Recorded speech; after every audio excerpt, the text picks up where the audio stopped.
Suguru Geto is one of the most tragic characters in Jujutsu Kaisen. While everything used to go well in his life, it quickly took a different turn, going from a person that was not only pretty happy but also righteous, to a person that was completely broken and wanted to kill all non-sorcerers. In today's video, we're going to talk about Suguru's abilities as well as his character and his descent in hell. If you enjoyed this video, don't forget to leave a like and sub to my channel if you thought with the content. I am trying to reach 1,000 subscribers before the end of August, but only sub to my channel if you enjoy the content that I put out. And as promised, since y'all got the sukuna video to over 100 likes, here's the Geto video. So let's try to get this video to 100 likes as well for itadori yuji video. You can also let me know in the comment if you have any sort of criticism or character suggestions for future videos. With all this out the way, it's time to get into it.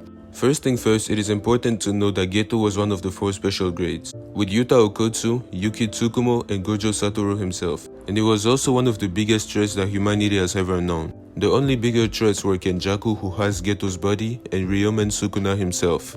Starting by being a master of martial art and hand-to-hand combat, being able to beat characters like Panda in a close quarter combat, or even to fight and enrage Yuta and Rika at the same time, and having the advantage at some parts of the fight. He also has great tactical intellect. His reserve of curse energy is extremely vast, being able to control large amount of high-level curse spirits at the same time. Suguru Geto's innate technique is curse spirit manipulation. As the name implies, it allows him to control curse spirits as well as absorb them. If there's a difference of at least 2 grades between Geto and the curse spirit, he can absorb it with no consequences. He can also absorb a curse spirit that already has a master, but he has to kill the master first, which he learned the hard way in his fight against Toji. It basically cost him the whole fight because he failed to absorb the inventory curse. Geto's maximum technique is called Uzumaki. It consists of combining a huge amount of curse spirits, combining them in one giant attack that destroys everything in its way. During the fight against Yuta, Geto used over 4,000 curse spirits in that one Uzumaki. Geto is also good with barrier techniques, but the only one we've seen him use was a curtain. We do not know if Geto has any sort of domain expansion, because domains were not a thing when Gege was writing JJK0. But after talking about his abilities, we now need to talk about his character and his descent in the darkness. Suguru used to be a very kind-hearted person. He was always righteous and was always trying to protect weaker people. He was even the one that told Gojo that it was important for them to protect non-sorcerers, while Gojo did not have a single care for them. Suguru will always remind him of how important their duty was, even after losing against Toji. And witnessing the ugliness of non-sorcerers, he was the one that told Gojo to not kill anybody that was happy about Amanai's death. He simply told him that there was no point to it. So we can see that even when he was questioning himself, he was still trying to do what was better for the people. But witnessing those events was the first step towards his downfall. Since Gojo became the strongest, he was in a completely different league from Geto, meaning that they did not have to go on duo missions anymore. And since Shoko was never sent on dangerous missions, it will be Geto and Gojo going on missions together. But now there is no point to it. Gojo can do his missions by himself and Geto can also do his missions by himself. For a whole year, Geto started thinking about the fact that the gap between him and his best friend kept getting bigger because Gojo kept evolving. But during that same year, almost every day he would still hear the same clapping noises from the organization. But he would always remind himself that going on a rampage was not the right thing to do. As time kept going forward, Geto got more and more depressed. But there were still reasons for him to stay on the right side. Yu Haibara was always a good friend to Geto. Always being in a good mood, it will help Geto get rid of his demons from time to time. And having such a positive person around him kept Geto from going wild. There was also another special grade, Yuki Tsukumo, that came to Geto to have a discussion with him. And during that discussion, even though Geto did not know much about her at first, he started understanding how great she was. Without knowing too much about her, you just think that she is a slacker that doesn't want to do any mission even though she is a special grade. But the reason for that is that she thinks fighting the curse all the time is pointless, and she wants to find a way to eradicate the curses completely. After going over all of the possible solutions, she ended up talking about a very crazy one, which consists of killing every non-sorcerer. Since curses were originated from them, getting rid of all of them will get rid of all the curses in the world.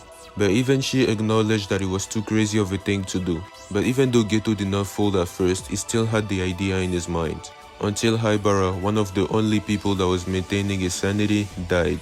At this point, Geto had already lost his mind, but he needed a catalyst for him to start doing whatever he was going to do. And this is when he got called on a mission. After solving the problem and knowing that everything was alright, the family still wanted him to get rid of the children that they held captive because they were sorcerers. Geto, knowing very well that the kids were innocent, as well as further realizing the malice in the heart of the non-sorcerers, he ended up burning the village, killing everybody and even killing his parents. His parents being non-sorcerer, it would be unfair if he just gave them a different treatment.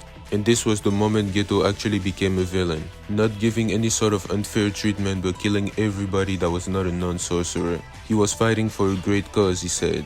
But even though he hated humans, he didn't have any sort of problem with Jujutsu High, Gojo, Shoko, or any of his friends. He just felt like he had to go through with his plan for a greater cause, which is why he went to see Shoko to have a conversation with her at some point. But this side of Geto also changed Gojo a lot. Gojo was the one that was always being reminded that he wasn't supposed to kill, or that he wasn't supposed to let people die for no reason, to then being told that the same person that kept reminding him of that was the person that killed all those innocents. Gojo was completely sick, but as I said before, Gojo's strength was also a factor in Geto's descent. Suguru told Gojo that he was going to do whatever he has to do, and with Gojo telling him that it's impossible, it reminded him that he could do it.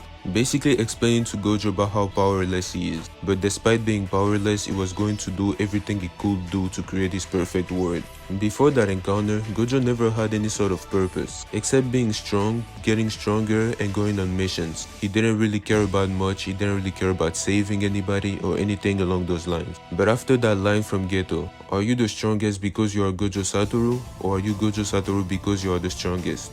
Basically asking him if there was any sort of purpose in him, asking him if he was defined by his strength, asking him if he was his person, his aspiration, and his goal that was making him the strongest, or if simply being the strongest was all he needed to be Gojo Satoru. Even to this day, Gojo still remembered these words, and he now has a purpose. He wants to create a world that wouldn't need him to protect them.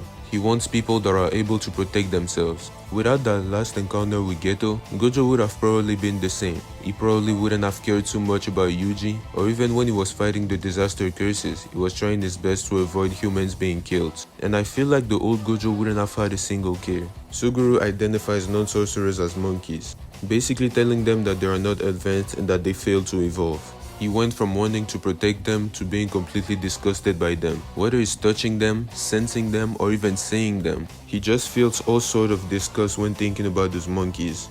On December 24th, Geto started the night parade of 100 demons, which consisted of him releasing all sorts of cursed spirit in Kyoto, with the objective of destroying everything. It is really crazy when you think about it.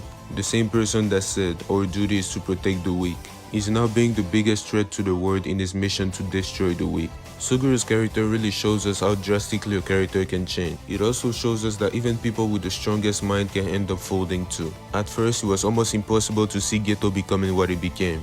But witnessing Amana's death right after saving her life, having to ingest all sorts of cursed spirits no matter how bad it tasted, trying his best to protect people that don't even deserve that protection.